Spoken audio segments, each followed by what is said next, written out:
दोस्तों, आज की कहानी कुछ ऐसे बच्चों पर स्पेशल ऐसी लड़कियों के लिए है जो कि घर के माता पिता कुछ भी उन्हें समझाते हैं या कुछ भी उनसे कहने की कोशिश करते हैं या गुस्से में कुछ डांट देते हैं तो वो बिना सोचे समझे ऐसे कदम उठा लेती हैं और घर से निकल जाती है और मन में सोच लेती हैं कि घर वाले मेरे लिए करते ही क्या, मुझ पर डांटते रहते हैं। अब मैं बाहर जाके कहीं काम करूंगी और रहूंगी। तो उनके लिए आज की ये वीडियो है कि बाहर जाने के बाद में आखिरकार होता क्या। जो आज की ये सच्ची कहानी है ये राजस्थान से है। और दोस्तों, वहाँ पर दो लड़कियां ऐसी होती हैं जो एक घर में रहती हैं। दोनों मौसेरी बहनें होती हैं। जब घर वाले माता पिता एक लड़की के कुछ कहते हैं उन दोनों बेटियों के लिए पढ़ने के लिए, तो वो घर छोड़कर निकल जाती है और वहाँ से फिर वो दिल्ली पहुँच जाती है। और दिल्ली पहुँचने के बाद में फिर वो नौकरी जब ढूंढने की कोशिश करती हैं तो नौकरी के नाम पर एक व्यक्ति ऐसे जगह उसको ले जाता है, ऐसे दलदल में ले जाता है जिससे बाहर निकलना नामुमकिन होता है। और किसी भी तरीके से 6 साल बाद जब एक लड़की निकल के आती तो दोस्तों, जब अपने घर वालों को सारी कहानी बताती है कि आखिरकार उसके साथ हुआ क्या और जो उसकी दूसरी बहन साथ में गई थी वो आखिरकार कहाँ है, तो दोस्तों घर वाले भी हैरान हो जाते और रोने लगते। तो जानेंगे दोस्तों इस कहानी में। मैं कहानी शुरू करूं इससे पहले दोस्तों एक वीडियो को लाइक कर दें, क्योंकि आप वीडियो की कहानी के अभाव में खो जाते हो। और दोस्तों, जो लोग नए हो तो प्लीज़ चैनल को सब्सक्राइब कर लें। दोस्तों, मैं बताना चाहता हूं कि कुछ बातें मैंने अपनी तरफ से मिलाई, इसलिए इस कहानी को पूरी तरीके से सच्चाई से न लें और सिर्फ एक सबक के माध्यम से देखें, जिससे कि इस कहानी में कुछ बातें तो हैं, सच हैं। हालांकि ये कहानी एक सच्चाई पर ही आधारित है, लेकिन मैंने नाम बदल दिए हैं और स्टोरी थोड़ी सी चेंज कर दी। तो जानेंगे दोस्तों, इस वीडियो में बने रहें अंत तक। नमस्कार दोस्तों, मेरा नाम अजय श्रीवास्तव। तो चलते हैं कहानी की तरफ।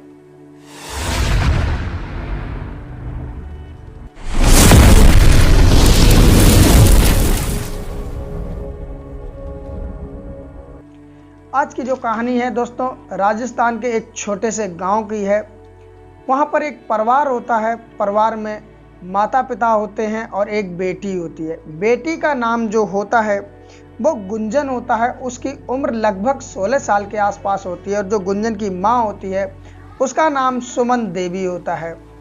सुमन देवी की एक छोटी बहन होती है जो कि वहीं के 20-25 किलोमीटर दूरी गांव पर उसकी भी शादी हुई होती है। और उसकी भी एक बेटी होती है जिसका नाम श्रेया होता है और उसकी भी लगभग उम्र 15 साल के आसपास हो चुकी होती है। अब जो कि सुमन की छोटी बहन होता है जिसका नाम अर्चना होता है, वो देखती है कि उसके गांव कोई अच्छी शिक्षा वाला स्कूल नहीं है, इसलिए वो अपनी बड़ी बहन सुमन देवी के यहाँ अपनी बेटी को पढ़ने के लिए भेज देती है और कहती है कि ये दोनों बहनें साथ में स्कूल जाया करेंगी और मन लगाकर पढ़ा करेंगी। अब सुमन देवी के यहाँ उसकी छोटी बहन की लड़की श्रेया भी वो रहने लगती है और उसकी बेटी गुंजन के साथ में स्कूल जाने लगती है। समय धीरे धीरे बीतने लगता है। जो श्रेया और गुंजन होते हैं वो इतनी ज़्यादा घुल मिल जाती हैं कि शायद सगी बहनें भी इतनी प्यार से नहीं रहती होंगी जितनी प्यार से श्रेया और गुंजन रहती थी, क्योंकि उनका साथ में खाना होता था, साथ में पढ़ना होता था, साथ में खेलना होता था और साथ में ही सोना होता था। वक्त के साथ साथ समय बीतने लगता है और जो गुंजन श्रेया होता है उनका दिल का रिश्ता इतना ज़्यादा बढ़ जाता है कि वो कुछ भी काम करती तो एक दूसरे से छुपाती नहीं और बहुत ज़्यादा आपस में मज़े लेती, यानी कि खुश रहा करते थे। दोस्तों, समय के साथ साथ धीरे धीरे ये पढ़ाई भी कंप्लीट कर रही हैं। लगभग 10वीं की ये पढ़ाई कंप्लीट कर रही होती हैं और उसी का कोर्स चल रहा होता है, लेकिन वो पढ़ने में कम ध्यान दिया करते थे श्रेया और गुंजन दोनों ही, और आपस में खेल मटोल वाली बातें ज़्यादा किया करते थे। उसको देखते हुए जो सुमन देवी होती थी वो चिल्लाती थी दोनों लड़कियों पर कि पढ़ लिया करो, क्योंकि आगे भविष्य में पढ़ाई ही काम आती है। और जब सुमन की बात जब वो दोनों नहीं मानते हैं तो सुमन अपने पति से भी कहती है, और जब उसके गुंजन के पिता चिल्लाते हैं कि पढ़ लिया करो तो ये दोनों मुँह बना के बैठ जाया करते हैं और आपस में बात किया करती हैं कि वो लड़कियां कितनी अच्छी होती हैं जो अपने बाहर रह कर के कमाती खाती, ना कोई कहने वाला ना कोई सुनने वाला। यही इनके मन में चलता रहता। समय धीरे धीरे बीतता रहता और एक समय वो आता है जब पेपर नज़दीक आ जाते हैं और श्रेया जो गुंजन होते ये खेल में लगी होती, पढ़ाई कर नहीं रही होती, तो इसकी जो माँ होती है वो अपने बच्चों पे चिल्लाने लगती है और कहती है कि तुम पढ़ाई लिखाई करती नहीं, इस तरह तो फेल हो जाओगी। इस तरह की बातें और भी कई बातें कहती है, जिससे श्रेया और गुंजन जो होते बहुत ज़्यादा अंदर से उदास हो जाते हैं। यानी कि वो समझते हैं कि माँ मेरी बेइज्जती करे, जबकि दोस्तों ऐसा होता नहीं। माता पिता जब भी समझाते हैं अपने बच्चों को तो अच्छे के लिए ही समझाते हैं। वो बात जब पता चलती, जब बच्चे बड़े हो जाते और खुद पे बीतने लगते, तब समझ में आता जो भी माता पिता कह रहे थे वो सच कह रहे थे। लेकिन आज सुमन की बातें जो कि गुंजन और श्रेया दोनों को खराब लगी थी, अब इधर जो गुंजन होती 16 साल के आसपास, वो श्रेया से कहती है कि मैंने फैसला कर लिया, नहीं रहना मुझे ऐसे घर में जिसमें मेरी कदर ही ना हो। माता पिता दोनों ही बहुत बुरी तरीके से मुझ पर चिल्लाते हैं, मुझे नहीं रहना, मैं ये घर छोड़ करके चली जाऊंगी। अब इतने में जो श्रेया होती है वो भी कहती है कि मैं भी दीदी साथ में चलूंगी। अब श्रेया और गुंजन दोनों ही प्लान बना लेते हैं और घर से भाग जाने का। और सुमन जब घर के बाहर चली जाती है, और सुमन की एक छोटी और बेटी होती है जिसकी उम्र मात्र 7 साल की होती है। अब सुमन काम के सिलसिले में बाहर गई हुई थी और इधर घर पर श्रेया थी, गुंजन थी और 7 साल की उसकी एक बेटी थी। अब श्रेया गुंजन जो होती है अपने घर से ताला एक होता है संदूक में, बकस जिसे बोलते हैं, उसमें पड़ा होता है, उसे तोड़ती है, उसमें से पैसे निकालते हैं, अपने कपड़े निकालते हैं और एक बैग में पैक करके जो 7 साल की लड़की होती उससे बोलती है गुंजन कि मैं जा रही हूँ हमेशा के लिए घर छोड़कर, अब मैं कभी यहाँ पर रहने नहीं आऊँगी। ये बात कह करके श्रेया और गुंजन दोनों निकल जाते हैं और वो अपने छोटे से गांव से भाग करके जयपुर जाने के लिए एक बस पकड़ लेते हैं। अब वो बस जब चलती है तो रात में ये शाम को जैसे भागते हैं और सुबह होते होते ये जयपुर पहुंच जाते हैं।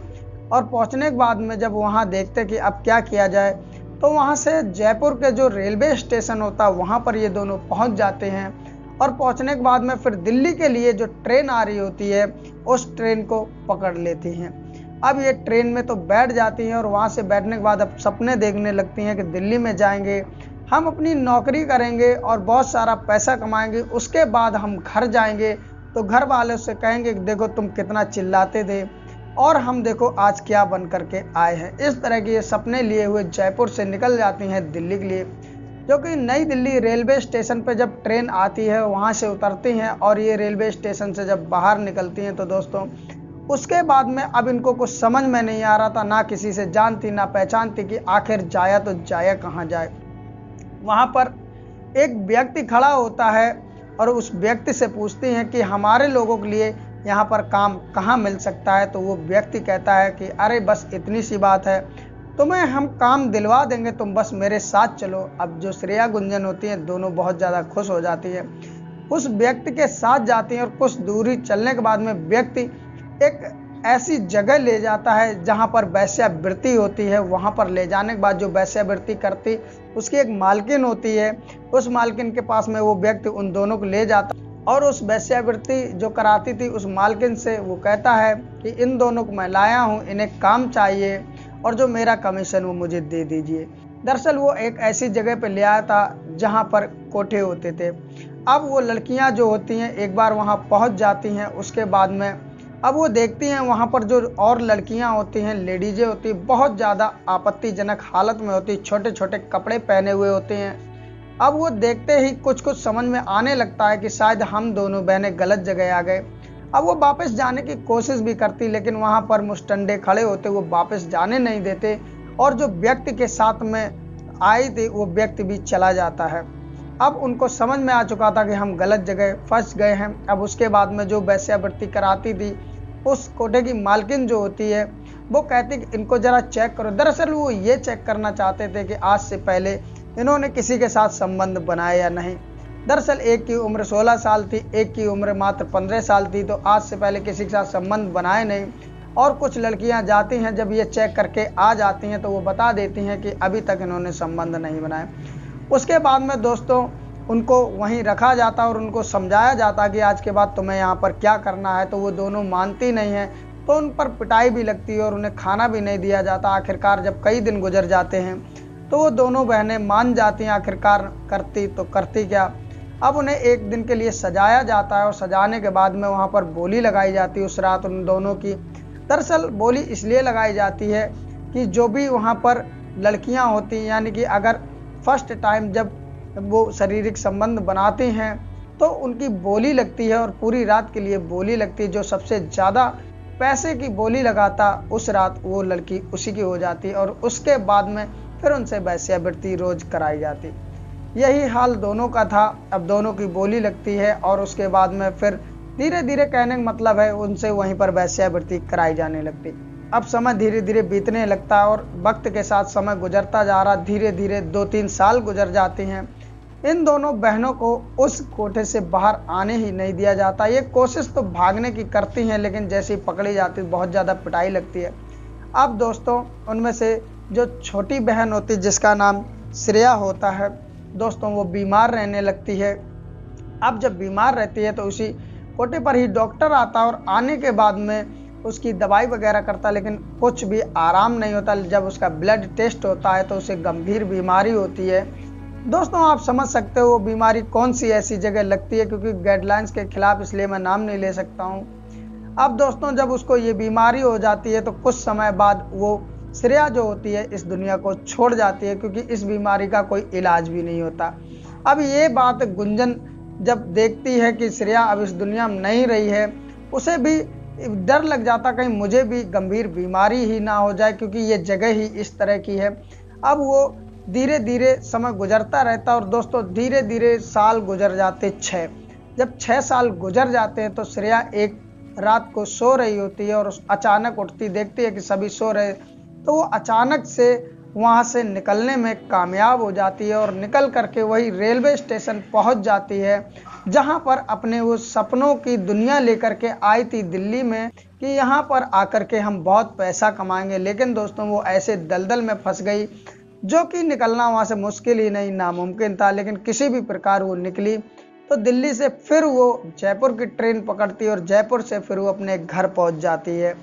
दोस्तों जैसे ही 6 साल बाद जो कि गुंजन होती है अपने घर पर पहुंचती है, तो वैसे ही उसकी माँ सुमन देवी जो होती है देखती है, पहचान जाती, लेकिन उसकी जब हालत देखती है तो वो कहती कि ये तुझे हुआ क्या, और तू इतने दिन तक कहाँ थी, और तेरे साथ में जो श्रेया गई थी वो कहाँ पर है। दोस्तों यानी कि मान लो कि 1 मिनट के अंदर गुंजन से हजारों सवाल हो जाते हैं। गुंजन कहती मैं सब बताऊंगी, और वो अपनी माँ से चिपट करके रोने लगती है।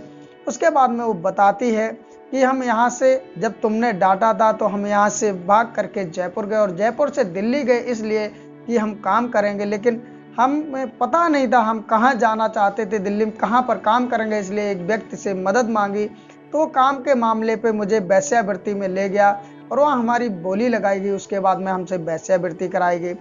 वेश्यावृत्ति के चलते ही मेरी जो छोटी बहन थी, मेरी मौसी की लड़की श्रेया, उसको गंभीर बीमारी हो जाती है और जिससे वो अब इस दुनिया में नहीं रही। और इसके चलते अब मैं कई बार भागने की कोशिश करती हूँ, लेकिन वहाँ पर इतना सख्त पहरा होता है कि कोई भी लड़की अपनी मर्जी से वहाँ से भाग नहीं सकती। किसी तरीके से मैं भाग करके आई हूँ और अपने माँ के गले से लग के रोने लगती है। लेकिन दोस्तों कुछ मैं बात इससे पहले बता दूँ, जब ये दोनों भागते हैं तो भागने के बाद में जो सुमन देवी होती है बहुत ज़्यादा परेशान हो जाती है, और परेशान होने के बाद में फिर वो अपने सभी रिश्तेदारों से बात करती है कि क्या तुम्हारे यहाँ आई हैं दोनों बेटियाँ। इस तरह की अपने रिश्तेदारों से बात करने के बाद पता चलता नहीं उनका।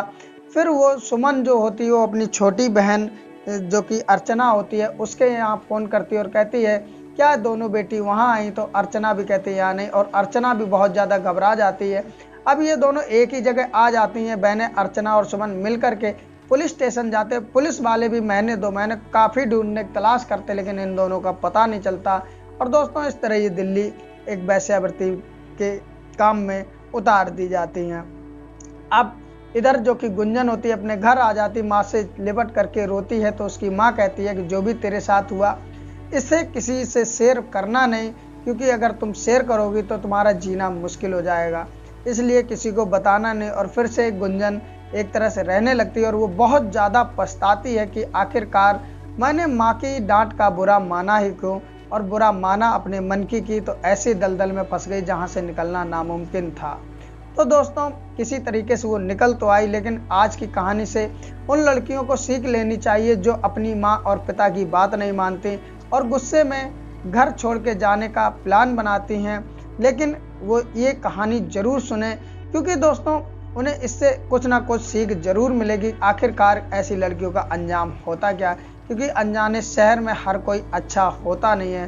तो दोस्तों आज की रही ये कहानी कैसी लगी, जैसी भी लगी हो प्लीज़ अपनी राय जरूर दें। और दोस्तों वीडियो अच्छी लगी तो एक लाइक भी कर दें। और दोस्तों इस तरह की कहानी घटनाएं सुनने के लिए चैनल को सब्सक्राइब कर लें और बेल आइकन आएगा उसे दबा कर प्रेस कर लें, और जिससे मेरी हर इस तरह की वीडियो आप तक पहुंचती रहे। और दोस्तों ये वीडियो ज़्यादा से ज़्यादा शेयर करें, जिससे ऐसी लड़कियों के पास पहुंचे ये वीडियो और वो देखें, जिससे उनके अंदर जागरूकता भी बढ़े और दोस्तों कुछ इससे सीख भी मिले। तो फिर मिलते किसी और कहानी के साथ, तब तक के लिए नमस्कार।